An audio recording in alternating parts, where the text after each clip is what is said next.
Assalamualaikum warahmatullahi wabarakatuh.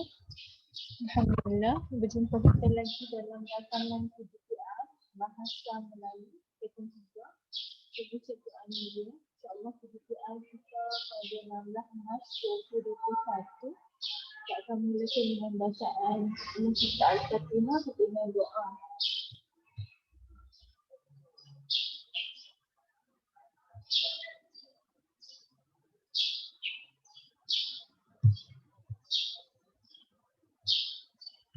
Okay, awak dekat rumah bila rakaman PDPR ni boleh bacakan doa sebelum awak mulakan, insyaAllah. Okay, sekarang kita teruskan kelas kita dengan cikgu akan tunjuk dekat gambar kandungan PDPR, pengalaman PDPR kita pada hari ini. Yang pertama ialah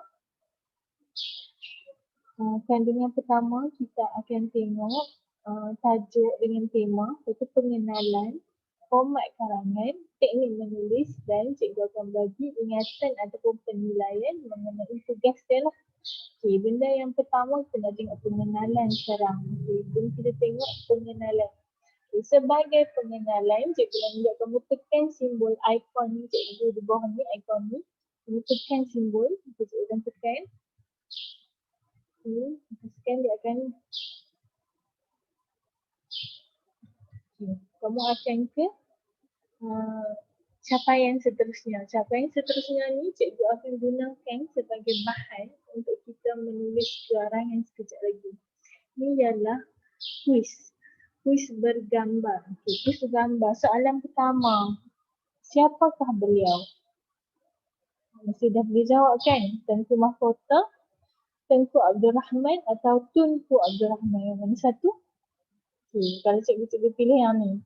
Tunku Abdul Rahman. Okay, sekarang ni jawapan yang berwarna hijau. Tunku Abdul Rahman. Dan ada penerangan kat sini. Tunku Abdul Rahman Putra Al-Haj ialah tokoh yang mengisytihar kemerdekaan tanah air. Lepas tu, Perdana Menteri Malaysia yang pertama. Kamu dah dapat isi nanti untuk tulis karangan. Okay, sekarang untuk soalan seterusnya, tekan tanda tambah. Tanda tambah akan soalan seterusnya. Okay, soalan seterusnya, apakah nama binaan ini? Batu Tanda Kemerdekaan, Tugu Negara atau Tugu Merdeka? Okey, cikgu pilih saja ikut suka. Cikgu tekan yang ni. Dapat jawapan. Jawapan dia ialah Tugu Negara yang berwarna hijau ni. Penerangan, Tugu Negara ialah monumen. Monumen ialah binaan lah. Yang dibina bagi menghargai perjuangan. Monumen tu ialah satu tanda ingatan dalam bentuk binaan lah. Yang ni dalam bentuk binaan bagi menghargai perjuangan dan pengorbanan prajurit. Prajurit tu apa? Prajurit tu ialah pahlawan yang mempertahankan negara daripada musuh. Kita panggil prajurit lah. Okay. Prajurit yang mempertahankan tanah air terutama sewaktu perang dan ancaman komunis. Okay. Jadi negara kita buat satu tugu, nama dia Tugu Negara. Okay. Untuk memperingati perjuangan prajurit. Prajurit cikgu dah jelaskan tadi. Kita teruskan dengan soalan seterusnya. Ni sebelum ke soalan seterusnya, ingat boleh guna sebagai isi karangan ucapan. Mesti tengah terfikir sekarang macam mana nak buat karangan ucapan. Tapi sekarang dah dapat dua dan isi. Okay, kita teruskan dengan soalan seterusnya. Tekan tanda tambah ni. Okay. Tanda tambah tajuk lagu tersebut. Mana lagu dia? Okay, macam mana awak tekan yang ni? Yang ni awak akan dengar -1. Lagu tanpa suara, hanya ada muzik. Sekejap. Kamu dah dapat capaian macam ni, tunggu sekejap ikut kelajuan internet kamu. Tunggu dekat sekolah, kelajuan internet, insyaAllah okey, insyaAllah kadang-kadang tak okey. Sekarang dia minta download, kamu ambil okey saja. Okey. Kalau kamu tak download pun tak apa, mungkin ni laptop cikgu dah penuh jadi dia minta download. Sekarang kita akan dengar -1 ni sama-sama.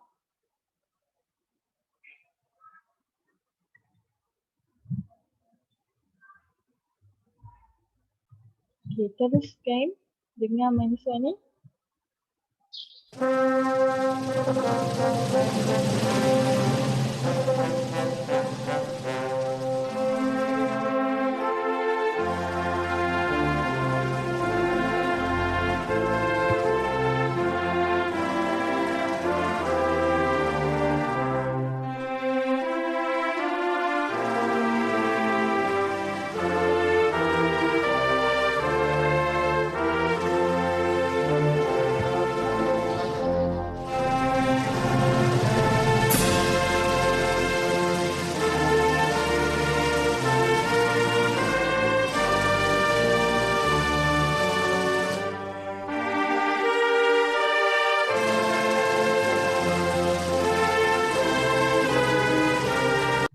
Okey, kamu dah dengar minus one tu agak-agak bunyi minus one lagu apa?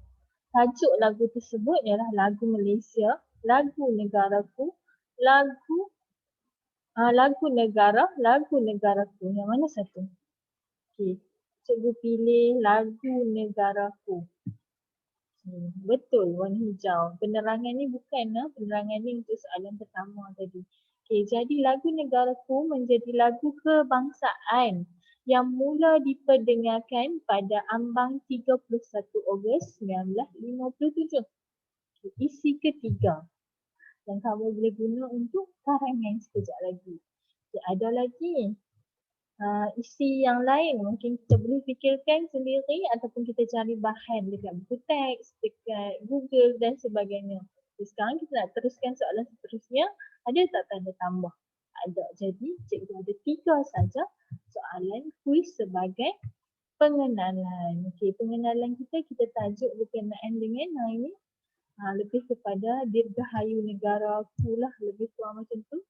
Dan kita guna bahan yang kita tengok tadi iaitu kuis yang bergambar dan ada audio tu untuk kita buat apa? Untuk kita tengok.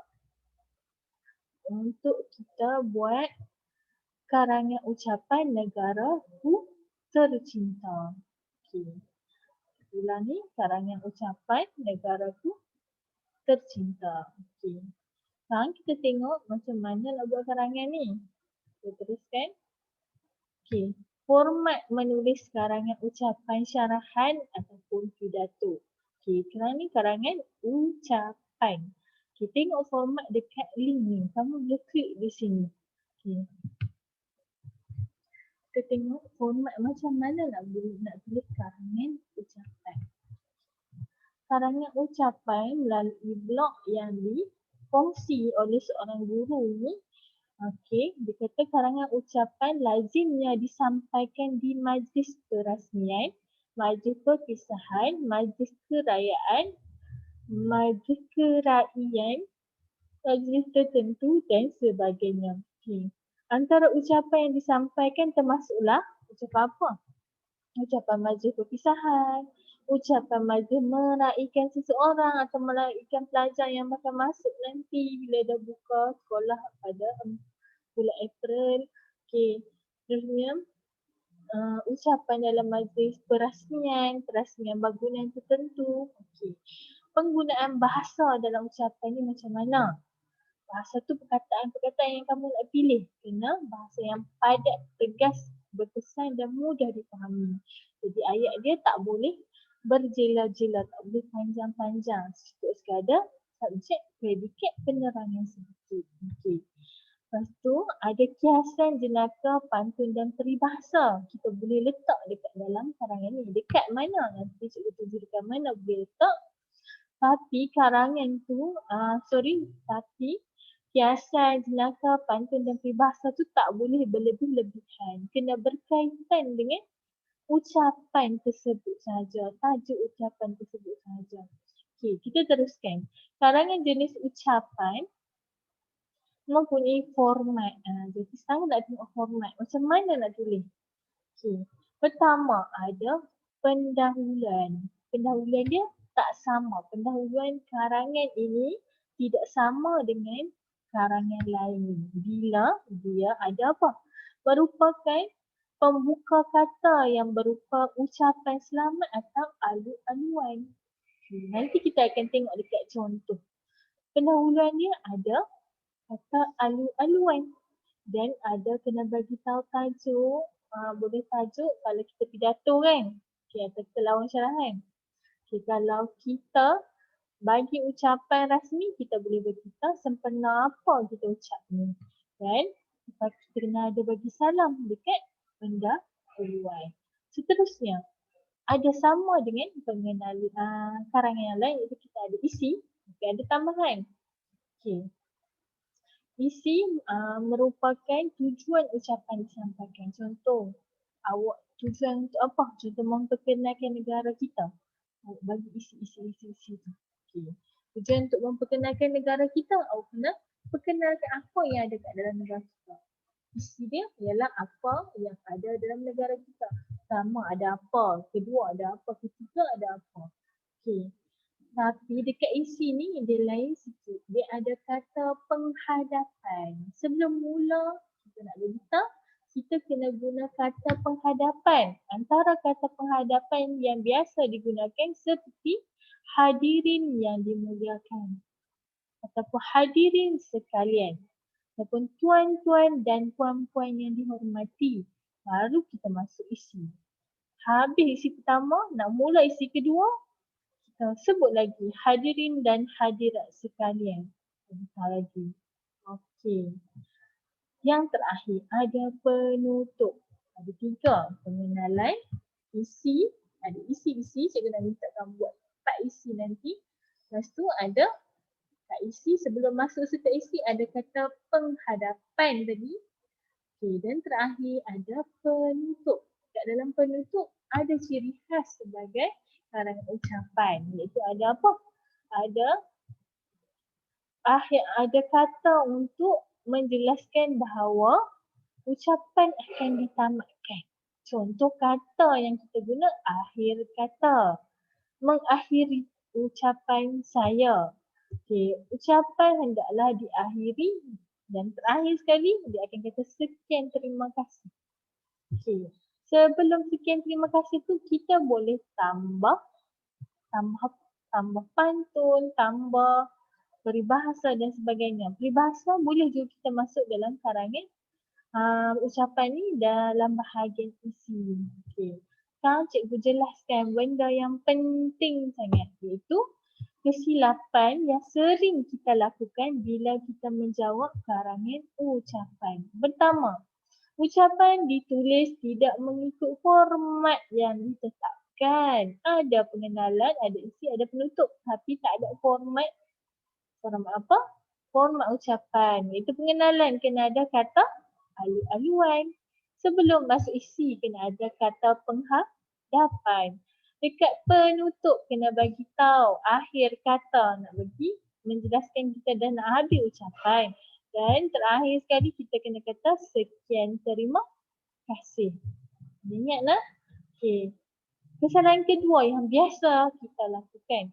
Kata alu-aluan ditulis tidak mengikut protokol. Sebagai contoh, menggunakan panggilan hormat yang tidak sesuai. Contoh, dekat Datuk. Datuk tu soleh sikit mungkin. Kita tak panggil dia yang apa kita panggil ustaz macam tu. Tak sesuai. Jadi Datuk kita kena ada panggilan contoh yang berhormat ke. Yang tu kita kena baca ataupun kamu boleh searching ataupun kamu boleh semak dekat internet panggilan yang sesuai untuk Perdana Menteri, untuk guru besar, untuk pengetua, apa yang kena letak kat depan, baru sebut pengetua. Okay, seterusnya biasa kita lakukan kata penghadapan tidak digunakan dalam ucapan yang ditulis. Okay, ucapan ditulis maksudnya karangan ucapan lah. Tak ada kata penghadapan, tak jadilah karangan ucapan. Terakhir sekali, isi ucapan disampaikan kabur dan berbelit-belit. Yang ni sangatlah penting. Sebab apa? Sebab karangan ucapan kena isi yang jelas, ringkas dan padat. Jadi tak boleh berbelit-belit. Kada bagi tahu isi, hurai sikit, lepas tu bagi satu contoh. Tak perlu sampai 4-5 contoh.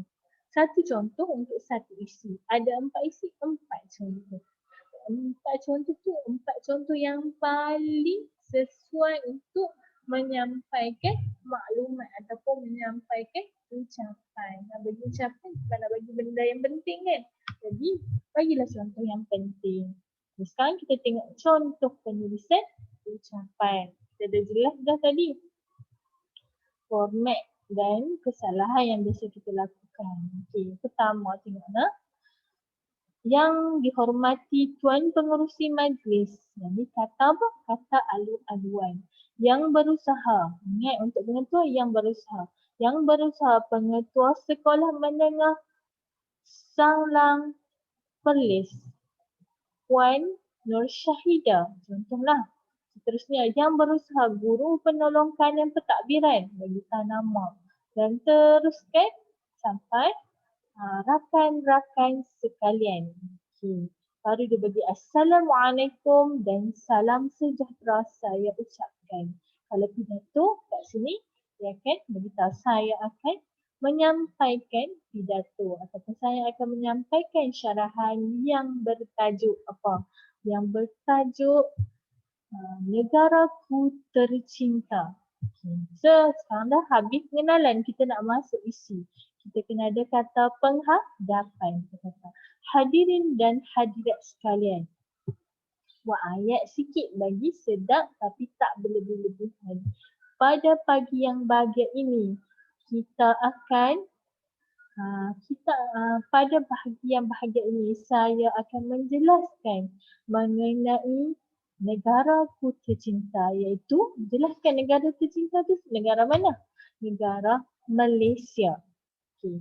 Jelaskan pasal negara Malaysia sikit. Negara Malaysia ialah negara yang berada di timur dan melaksanakan adat kehidupan ketimuran yang mengutamakan kesantunan dan kesusilaan. Sekarang masa untuk huraian saya bagi contoh. Kesantunan dan kesusilaan yang dilaksanakan oleh rakyat Malaysia seperti menghormati jiran dan menghormati tetamu. Dua untuk isi. Titik. Okay. Kesantunan dan kesopanan menghormati jiran memberi nilai tambah kepada rakyat Malaysia dalam aspek dapat mewujudkan perpaduan dalam kalangan rakyat negara Malaysia itu sendiri. Titik contoh. Sekarang dah habis dah isi pertama. Isi pertama, kita nak masuk isi yang kedua. Kita panggil balik penonton untuk dengar ucapan kita. Hadirin dan hadirat sekalian atau rakan-rakan sekalian. Negara tambah isi yang kedua. Negara kita Malaysia mempunyai pelbagai keistimewaan. Keistimewaan pertama, masuk isi. Kita mempunyai seorang pemimpin yang sangat bersejarah, iaitu Tunku Abdul Rahman. Kita nak jelaskan tentang Tunku Abdul Rahman. Dia kata bersejarah kan? Tunku Abdul Rahman merupakan Perdana Menteri pertama Malaysia yang mengisytiharkan kemerdekaan Malaysia pada tahun 1957. Kita huraikan sikit. Perdana Menteri Malaysia pertama ini mendapat gelaran bapa kemerdekaan. Kita huraikan titik. Jangan panjang-panjang. Okay. Sekarang dah habis isi kedua. Kita masuk kata penghadapan balik. Hadirin yang dihormati. Malaysia mempunyai keistimewaan yang seterusnya, iaitu Malaysia mempunyai jata negara. Isi pertama. Kita nak hurai apa tu jata negara? Jata negara merupakan apa? Itu kita hurai, kita bagi contoh. Kepentingan jata negara ini menjadi lambang kepada negara kita. Melalui jata negara kita, negara luar boleh mengenali bahawa jata tersebut melambangkan negara Malaysia. Contoh, habis dah. Kita masuk isi ketiga. Hadirin sekalian. Negara Malaysia tercinta mempunyai keistimewaan seterusnya, iaitu Malaysia mempunyai lagu kebangsaan, iaitu lagu negaraku. Isi sekarang bagi contoh ataupun huraian. Lagu negaraku akan menjadi lagu yang menghiasi aktiviti ataupun program rasmi. Kita bagi contoh. Okay. Lagu negaraku sangat penting dalam program rasmi, contohnya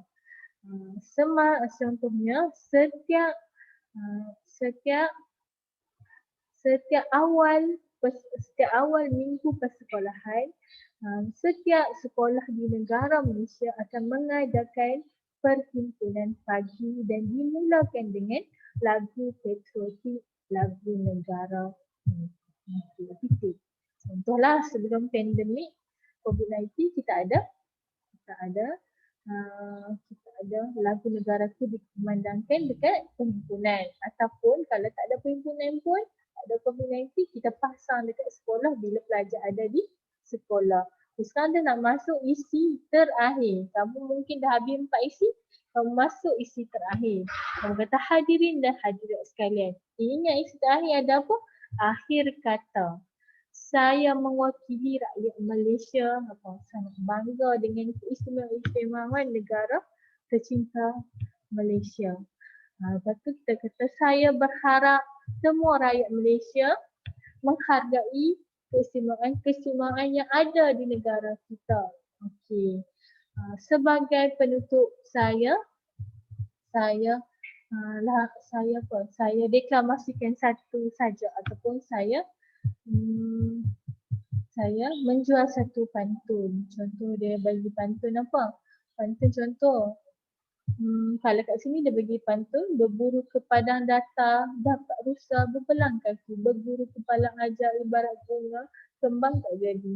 Yang ni sesuai pantun tersebut untuk menegaskan kepentingan pendidikan kepada seorang manusia. Kalau kat negara Malaysia kita boleh cari pantun tentang keindahan. Contoh 1, 2, 3, kucing berlari mana nak sama si kucing belang. 1, 2, 3, negara aku cari mana nak sama Malaysia yang satu. Atau Malaysia aku seorang. Okay, contohlah cikgu ubah. Kamu cari banyak pantun lagi. Mana kamu nak cari? Kamu boleh cari kat buku. Kamu boleh search dekat internet. Semua tu adalah bahan-bahan di hujung jari. Di hujung jari yang kita boleh dapat. Okay, cikgu dah bagi panduan macam mana kamu nak dapat maklumat tersebut. Kamu guna semua bahan kat sekeliling kamu. Okay. Kadang-kadang apabila bahan dah ada kat depan mata pun kita takkan dapat guna bila kita tak tahu panduan menggunakan. Jadi cikgu dah bagi panduan dan bagi tahu juga kat mana boleh cari, kamu cari. InsyaAllah cikgu tak bagi ikan saja sekarang, cikgu bagi joran sekali. Maksudnya cikgu bagi joran, kamu boleh cari sebanyak mana bahan yang kamu nak cari. Kalau cikgu bagi ikan, kamu dapat satu bahan lah, satu ikan. Takkan bertahan sampai selamanya kan? Tentu takkan satu pantun kamu nak guna semua karangan ucapan kamu. Okay, bila cikgu cari macam mana nak bagi tahu cara macam mana nak cari pantun, kamu boleh cari sebanyak mana pantun yang kamu mahukan. Okay, sekarang kita dah tahu macam mana nak tulis karangan ucapan. Jadi kat sini cikgu dah bagi panduan sekejap tadi.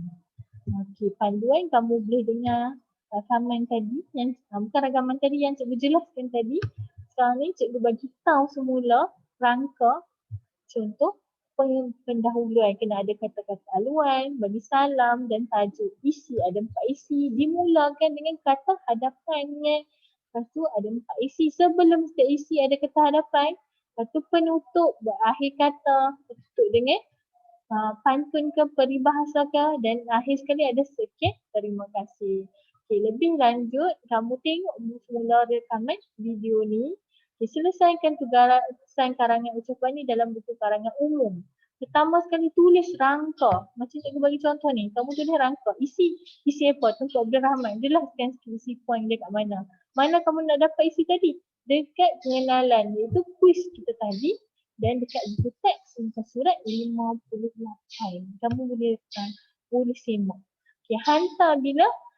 Lepas tulis rangka, tulis sekarang yang ucapan, ambil gambar dan hantar ke WhatsApp personal cikgu ataupun boleh juga hantar kat grup WhatsApp sebelum 10 malam nanti, insya-Allah. Alhamdulillah, akhir kelas kita hari ini rakaman kedudukan kita pelajaran ini. Terima kasih. Assalamualaikum warahmatullahi wabarakatuh.